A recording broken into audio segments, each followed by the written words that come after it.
We've decided to report to you tonight from East Africa because the famine emergency here is taking on historic proportions.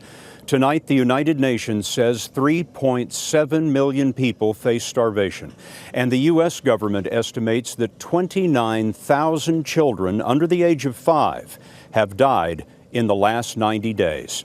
This is the Dadaab refugee camp in Kenya, where 400,000 Somalis have taken refuge, and 1,500 more throw themselves on the mercy of the camp every day.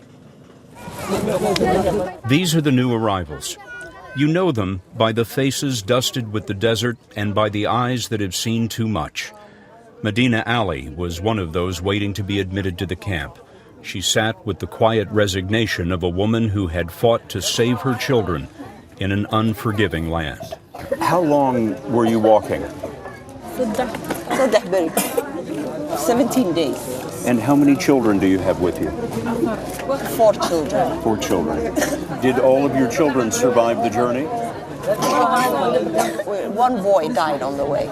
The Somalis are farmers and ranchers who tried to hang on after 1 year without rain, then 2 and 3. Now the land is pale and the livestock have fallen. There's no help at home. Somalia hasn't had a stable government in decades, and much of it is run by a brutal militia called Al-Shabaab. To trace the path of the refugees, we drove north today with the UN to the border. There, we got the help of a local militia to take us into the country. That's it. That's the border. We've just crossed from Kenya into the failed state of Somalia, and this is essentially no man's land. This is the southern part of the country where Al-Shabaab has held sway for a long time. But now this local militia has taken over this small part of the country, and they're providing cover for the humanitarian relief efforts that are just beginning to penetrate Somalia. 6 days ago, the United Nations Children's Agency, UNICEF, set up this emergency feeding station in the Somali town of Dubli. Layla Abrar with UNICEF was our guide.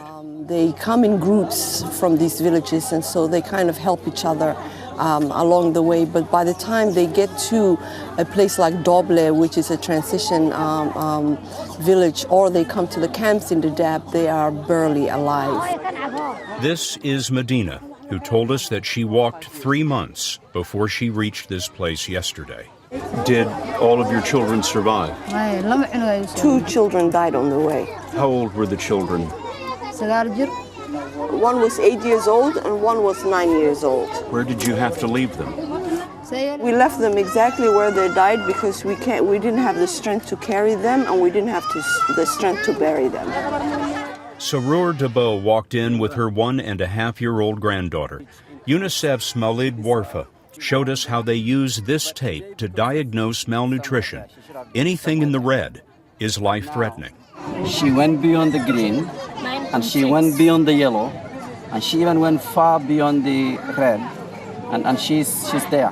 9.6 centimeters, 10 centimeters or so smaller than she should be. Severely malnourished, needs a specialized treatment. You can see her eyes are already whitish, see her lips are dry. It's really a severe situation that we see everywhere in Somalia. No, she's already starving, but she's in the brink of dying, actually.